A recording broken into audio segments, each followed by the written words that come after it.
मुझसे सवाल पूछा गया कि क्या हम अश्विनी वैष्णव का इस्तीफा मांगते हैं। बिल्कुल बिना संशय के, बिना पलक झपकाए अश्विनी वैष्णव जैसे व्यक्ति को रेल मंत्री के पद पर बने रहने की कोई भी नैतिक जिम्मेदारी नहीं है, कोई नैतिकता नहीं है। असलियत यह है कि अश्विनी वैष्णव जैसे लोगों की नाक के नीचे रेल असुरक्षित होती जा रही है। मैं जानना चाहती हूं कि पिछले साल बालासोर से इस बार पश्चिम बंगाल में हुए हादसे के दौरान एग्जैक्टली एक साल, 2 जून 2023 को बालासोर में भीषण हादसा हुआ था। अब पश्चिम बंगाल में एक साल इस मंत्री ने रील बनाने के बजाय, कवच का जुमला पहनाने के बजाय क्या काम किया, यह मैं जानना चाहती हूं। 2 ट्रेनों लेकर दिखा रहे थे, ट्रेन को सुरक्षित करने के लिए क्या काम किया? कैसे लोगों को यह विश्वास होगा कि रेल सुरक्षित है? और ऐसे व्यक्ति का अपने पद पर बने रहना हम सबके लिए आपत्तिजनक बात है, गलत बात है, ऐसा नहीं होना चाहिए। असलियत यह है कि जिस मंत्री को अपने पद से तुरंत बर्खास्त कर देना चाहिए, उस मंत्री को पदोन्नति दी जा रही है और तेजी से बर्बाद करिए रेलवे। असलियत यह है कि उनको अब एक आईएनबी का भी चार्ज दिया गया है। अभी आपने कम बर्बादी करी है रेलवे की, अभी और करिएगा। सुप्रिया जी, जिस कवच की आप बात करें, 2012 में जब आपकी सरकार थी, इससे डेवलपमेंट का काम शुरू हुआ था। उस समय यह तय किया गया 7000 किलोमीटर प्रति वर्ष इससे इसको लेस किया जाएगा। लेकिन इतने वर्ष के बावजूद भारत में जो लगभग 1,15,000 किलोमीटर रेल मार्ग है, मात्र 1500 किलोमीटर इसकी जद में आए हैं। वहीं अगर इंजनों की बात करें तो लगभग 15,000 रेलवे के इंजन भारत में हैं और अब तक मात्र 139 इंजन को कवच से लेस किया गया है। तो इसीलिए तो मैं कह रही हूं, कवच का झुंझुना मत दीजिए देश को, इस देश को सुरक्षा का कवच दीजिए। सवाल इस बात का है। जी नमस्कार, इनको माइक दे दीजिए। मेरा सवाल थोड़ा सा इससे हटकर है। अगर रेल पे कोई और सवाल हो तो उसके बाद आपका ले लेंगे। रेलवे पे कोई और सवाल है क्या? एक सवाल मेरा है सुप्रिया जी। पहले मोदी सरकार आने से पहले रेल बजट अलग से पेश किया जाता था और आम बजट अलग होता था। जब से रेल बजट को आम बजट के अंदर रखा गया है, तो रेलवे के ऊपर फोकस और रेलवे के ऊपर संसद के भीतर जिस तरह से चर्चा होती थी और रेल मंत्री जवाब देते थे, वो पिछले 10 सालों में देखने को नहीं मिला है। विपक्ष लगातार रेलवे को लेकर कई सारे सवाल पूछना चाहता है। आप लोगों की क्या राय है कि अब मोदी 3.0 में या एनडीए 3.0 में क्या आप लोग ये मांग रखेंगे कि जिस तरह से रेल हादसे हो रहे हैं, रेलवे के बजट को और रेलवे पे चर्चा संसद के भीतर अलग से किया जाए? सबसे पहले तो मोदी 3.0 जैसी कोई चीज नहीं है। एनडी अलायंस है 3.0, उसको आप कह सकते हैं।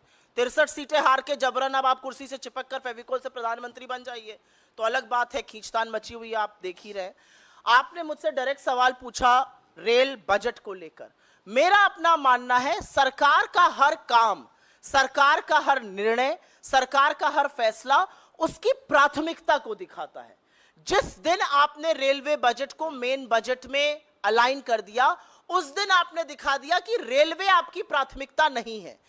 वो एक आवागमन का साधन जिससे हिंदुस्तान की सबसे ज्यादा जनता चलती है, जो करोड़ों लोगों को रोज प्रतिदिन एक जगह से दूसरी जगह जो आवागमन का साधन पहुंचा रहा है, वो आपकी प्राथमिकता नहीं है। और तभी आपने उस बजट को मर्ज किया। मर्ज करने के बाद जवाबदेही खत्म हो गई। मुझे याद है, इस सरकार के बनने से पहले रेल मंत्रालय बड़ा कविटेड मंत्रालय होता था, घटक दल उसकी बड़ी मांग करते थे, और जब हमने सरकारें चलाई तो बड़ा दबाव रहता था कि यह मंत्रालय हमें चाहिए। आज ऐसा क्यों नहीं है? क्योंकि सरकार की प्राथमिकता नहीं है। आज रेल मंत्री आईटी और इलेक्ट्रॉनिक के भी मंत्री बने हुए हैं, आईएनबी के भी बने हुए हैं, महाराष्ट्र के प्रभारी भी बने हुए हैं। तो भैया वो रेलवे कब देखेंगे? तो ये सरकार की प्राथमिकता, ये सरकार की रेल के प्रति जवाबदेही, ये लोगों की सुरक्षा, लोगों के आवागमन के साधन की प्राथमिकता सरकार की दिखाता है। सुप्रिया जी, मेरा सवाल है कि एनडीए की सरकार बनी है, लोकसभा का विशेष सत्र शुरू होने वाला है, स्पीकर को लेके लगातार बैठकें एनडीए की चल रही हैं, तो क्या कांग्रेस पार्टी डिप्टी स्पीकर पद की मांग कर रहा है? ये कांग्रेस पार्टी की जो डिसीजन मेकिंग बॉडी है, कांग्रेस पार्लियामेंट्री पार्टी, हमारी नेता वहां पर श्रीमती सोनिया गांधी जी, हमारे अध्यक्ष खरगे जी और हमारे बाकी वरिष्ठ सहयोगी डिसाइड करेंगे। जैसे ही डिसाइड करेंगे आपको सूचित किया जाएगा। नहीं सुप्रिया जी, उसमें सवाल ये भी है कि स्पीकर या डिप्टी स्पीकर, कि डिप्टी स्पीकर अभी तक चल रहा है कि एनडीए दोनों पद अपने पास रखेगा। क्या डिप्टी स्पीकर पद पे बात बन जाती है तो आप लोग मान जाएंगे, या स्पीकर पद के लिए अपना कैंडिडेट? देखिए, मैं आपको एक बात बता देती हूँ। अब क्या होगा सदन में, हमारी कांग्रेस पार्लियामेंट्री पार्टी, हमारे चुने हुए सांसद, बाकी लोग क्या डिसाइड करेंगे ये मुझे नहीं पता। लेकिन मैं आपको एक बात बता सकती हूं कि कुर्सी की पेटी बांध लीजिए, क्योंकि सदन का तापमान जबरदस्त बढ़ने वाला है। अब सदन उस जबरन, उस तानाशाही से नहीं चला पाएंगे जो पहले चलाते थे। कोई फर्क नहीं पड़ता स्पीकर कौन बने और डिप्टी स्पीकर कौन बने। राहुल गांधी के 14 मिनट के वक्तव्य में 11 मिनट आपको स्पीकर अब नहीं दिखेंगे, यह मैं आपको कह सकती हूं। और यह लोकतंत्र की ताकत है। यह जनता ने मैसेज दिया है कि अगर राहुल गांधी जी 14 मिनट मणिपुर पर बोलेंगे तो 11 मिनट ओम बिरला की शक्ल हम नहीं देखेंगे, हम राहुल गांधी को देखेंगे। तो यह होने वाला है। सदन में जिस सदन में राहुल जी को नहीं संभाल पा रहे थे, वहां पर अब प्रियंका जी आने वाली हैं। इंडिया गठबंधन के बड़े बड़े प्रबल नेता, प्रखर वक्ता सब आने वाले हैं। क्या होगा बेचारों का? तो मुझे तो उनको अपनी अग्रिम सिंपैथी, अपनी अग्रिम कंडोलेंसेस बीजेपी को मैं देना चाहती हूं। अब सदन उस गुंडई से और उस तानाशाही से नहीं चल पाएगा।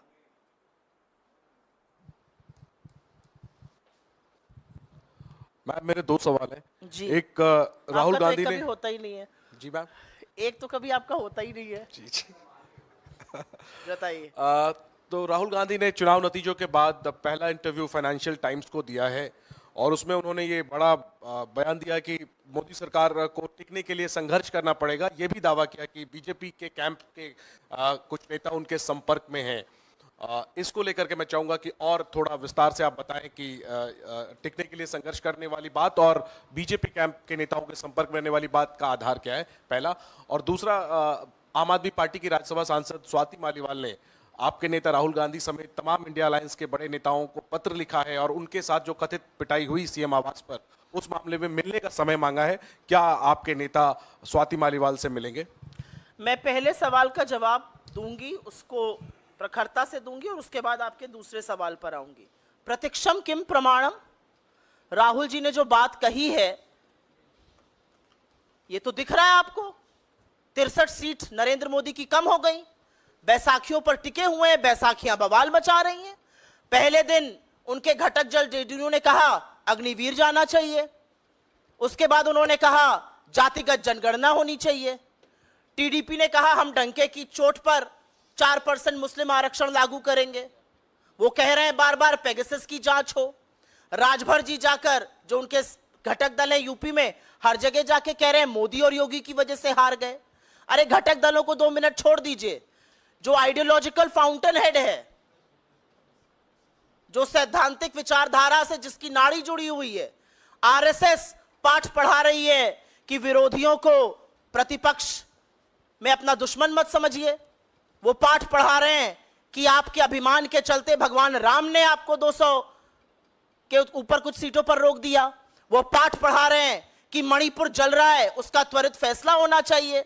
तो बैसाखियां बवाल मचा रही हैं, वो एक पिक्चर है। अंदर जो अंतर विरोध है वो दूसरा है। आप लोगों से क्या छुपा है? आप लोग तो सब जानते हैं। छापिए भले नहीं, बोलिए भले नहीं, आप जानते हैं किस तरह की तलवारें ठनी हुई हैं अमित शाह जी और योगी आदित्यनाथ जी में। सबको पता है क्या हो रहा है। सबको पता है कि किल से हुए लोग जिनको मंत्रालयों से निकाल दिया गया, उसमें कितना विरोधाभास चल रहा है कि the issue with in the BJP is brewing. तो ये सारे जब ऐसी हरकतें होती हैं तो हमें दिखता है कि मजबूर सरकार है, हर जगह खींची जाएगी। मैं तो डंके की चोट पर हर बार एक सवाल पूछती हूं, नरेंद्र मोदी ने इस बार के चुनाव में इतना गलत वक्तव्य दिया जो आज तक किसी राजनेता ने नहीं दिया था। इस देश के प्रधानमंत्री ने चुनावी मंच से मुजरे शब्द का प्रयोग किया और एक ऐसे झूठ पर किया जिसको वो लगातार प्रचारित कर रहे थे। अब हिम्मत है कि बुलाएं चंद्रबाबू नायडू को और कहें आप जो मुजरा कर रहे हैं। तो इसीलिए हमारा कहना है कि सरकार जो है वो बहुत आशंका में है। सरकार विरोधाभास से घिरी हुई है, अंतरकलह मचा हुआ है और हम मूक दर्शक बन के नहीं देख रहे हैं। बस ये आपको बताना चाहती हूं। दूसरा, आपने एक सवाल पूछा एक पर्टिकुलर महिला को लेकर। मुझे ऐसा लगता है दिल्ली पुलिस इसकी तफ्तीश ऑलरेडी कर रही है। जो मामला सुरक्षा एजेंसीज के पास है, दिल्ली पुलिस देख रही है, उसमें नहीं लगता कि हमें कोई इंटरफेरेंस अभी करने की जरूरत है। एक पार्टी की का आंतरिक मामला है और अब उसमें पुलिस भी इन्वॉल्व है, तो मुझे ऐसा लगता है सुरक्षा एजेंसीज को अपनी जांच करनी चाहिए। Supriya ma'am, one question on the EVMs, because now the FIR copy has, we have accessed that FIR copy, and I would like to quote what is being mentioned in that particular copy, as it has stated that Mangesh Pandilkar, who is an alleged kin of the candidate of Shiv Sena, he had used a mobile phone within the counting center, which was of the Encore operator, of who is the EC official, and for that reason, many of the leaders within Maharashtra Congress as well as Sharad Pawar's NCP, they are demanding that even the CCTV footages should also be checked. So what's the official stand of the Congress party regarding this? The official stand of the Congress party is that the EVM is a black box. Nobody knows what's happening there. Some of the biggest tech titans in the world have now on record said that anything can be hacked. We are not going to keep quiet on the EVM because we have defeated the BJP. We believe that in a democracy like India, if even one voter has a doubt on his or her vote, we need to address that concern. And we will take this discussion, we will take these discrepancies, we will take this discussion to its very, very logical end. That's our stand. Thank you. बहुत बहुत धन्यवाद आप सबका.